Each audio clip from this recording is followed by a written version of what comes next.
Marshall. All right, thank you, Chairman and Ranking Member, and welcome to our guests. The student that the Ranking Member spoke about was me. I was the student that graduated first in a class of 200, had ACT scores that were really good. I applied to Kansas State, Kansas University, thinking this is where I'm going to go. But I would have had to borrow money to do it. So instead, I chose a community college. Near as I could tell, Calc 1 was Calc 1, Comp 1 was Comp 1. And my point I'm trying to make is everybody makes decisions. And part of it should be financial. I sat here and looked this up a second ago. The tuition at a community college on average, $5,000 a year. A state university, $12,000. If you're going to an out-of-state university, it's $30,000, and a private school is $43,000.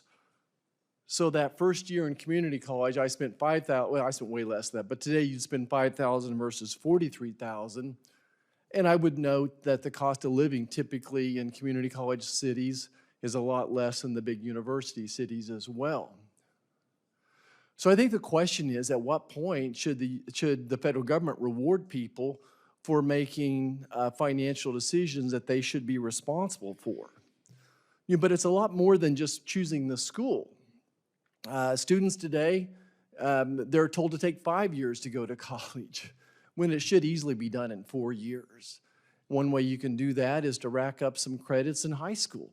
It's why we support the Perkins grants as well. So maybe you enter, a lot of students today have the opportunity to enter that first year of college and already have a semester underneath their belt. So I think that's a false narrative out there that it should take 5 years. I made decisions through my whole life on whether to borrow money or to work. So I worked part-time jobs in high school, community college, med school, even residency. I worked part-time jobs rather than borrow money. When we had our first child in medical school, I chose to join the Army Reserve as opposed to borrowing money. And I understand that some people are going to do better in a private college. Knock your socks off. Some people are going to do better. I just can't imagine that student that couldn't do just as good at a community college. And somehow financial literacy should be important to making that decision. And of course, Dr. Lowery-Hart, you're my community college person here. Do your kids struggle when they go on to universities and on to med school? Or was it okay that they started there at a community college? And how much money did they save?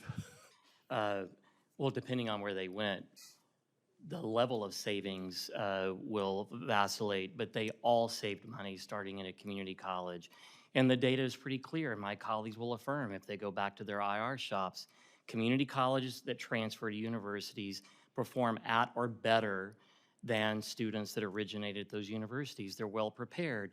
And it's because of what you just mentioned. Calc 1, Comp 1 are the same. The difference at a community college is they're being taught by a master's or PhD prepared experienced teacher, not a graduate assistant. And so I think the instructions in those basic courses are better at a community college because our faculty are more experienced in teaching in those areas. And the dual enrollment piece, Senator Marshall, is really critical. It can be a solution for making college more affordable. It was for my own 3 kids, all of which went to a community college before university. The challenge is for the millions of adults that need to come back and upskill and how they can afford it while still working is why I think Pell eligibility is particularly important. Just speak a little bit more about the flexibility of a Pell Grant. More and more, the great paying jobs, if we can just get them in the door for 6 or 8 hours at a time, how important would that be to you? Really important. There are level 1 certifications that can lead to a family sustaining wage. And those students can enter that profession, whether it's at Tesla or Samsung, work for 6 months, come back and get the next level of certification. Those stackable credentials are what will change their families' generations to come, but also ensure that our communities are able to meet the moment that we're in economic challenge that we have. And I'm sure you don't have to answer this question, I need to wrap up, but you see time and time again the story of a person that came back in a year or two and continued that education, and that particular person ends up being just a superstar Yeah. on the job site. So thank you, Chairman, and I yield back. Senator Kim.